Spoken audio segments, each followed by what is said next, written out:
Coran et Bible verset du jour. Découvrons ensemble le Coran et la Bible. Aujourd'hui, verset du Coran et demain, verset de la Bible. Voici les versets. Sourate 9, versets 69 à 76. Il en fut de même de ceux qui vous ont précédés. Ils étaient plus forts que vous, plus riches et avaient plus d'enfants. Ils jouirent de leur lot en ce monde, et vous avez joui de votre lot comme ont joui vos prédécesseurs de leur lot. Et vous avez discuté à tort et à travers comme ce qu'ils avaient discuté.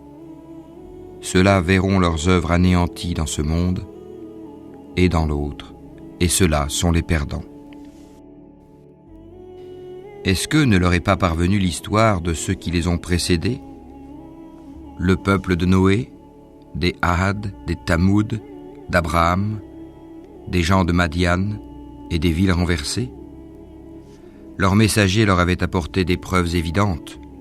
Ce ne fut pas Allah qui leur fit du tort, mais ils se firent du tort à eux-mêmes. Les croyants et les croyantes sont alliés les uns des autres. Ils commandent le convenable, interdisent le blâmable, accomplissent la salate, acquittent la zakat et obéissent à Allah et à son messager. Voilà ceux auxquels Allah fera miséricorde, car Allah est puissant et sage. Aux croyants et aux croyantes, Allah a promis des jardins sous lesquels coulent les ruisseaux, pour qu'ils y demeurent éternellement, et des demeures excellentes au jardin d'Éden du séjour permanent. Et la satisfaction d'Allah est plus grande encore, et c'est là l'énorme succès. Ô prophète, lutte contre les mécréants et les hypocrites, et sois rude avec eux. L'enfer sera leur refuge, et quelle mauvaise destination. Ils jurent par Allah qu'ils n'ont pas dit ce qu'ils ont proféré, alors qu'en vérité ils ont dit la parole de la mécréance, et ils ont rejeté la foi après avoir été musulmans. Ils ont projeté ce qu'ils n'ont pu accomplir, mais ils n'ont pas de reproche à faire si ce n'est qu'Allah, ainsi que son messager, les a enrichis par sa grâce. S'ils se repentaient, ce serait mieux pour eux. Et s'ils tournent le dos, Allah les châtiera d'un douloureux châtiment, ici-bas et dans l'au-delà, et ils n'auront sur terre ni alliés, ni secoureurs.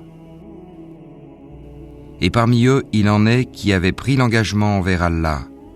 S'il nous donne de sa grâce, nous payerons certes la zakat et serons du nombre des gens de bien.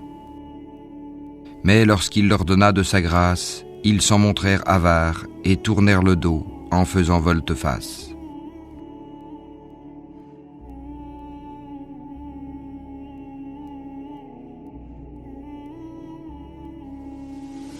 Unissons-nous pour Dieu, un Dieu qui nous a tous créés, un Dieu qui a donné forme à toutes choses et créé toutes choses dans les cieux et sur la terre. Un Dieu qui est toujours avec nous, toujours présent dans nos vies et jamais absent. Un Dieu qui sait tout, voit tout, entend tout et rien ne lui échappe. Et il connaît même le contenu des cœurs.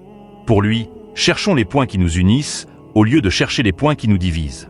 Jésus et Mohammed, pas de comparaison ni de distinction. Eux deux comme les autres envoyés. Noé, Abraham, Moïse, Jésus, Mohammed et les autres.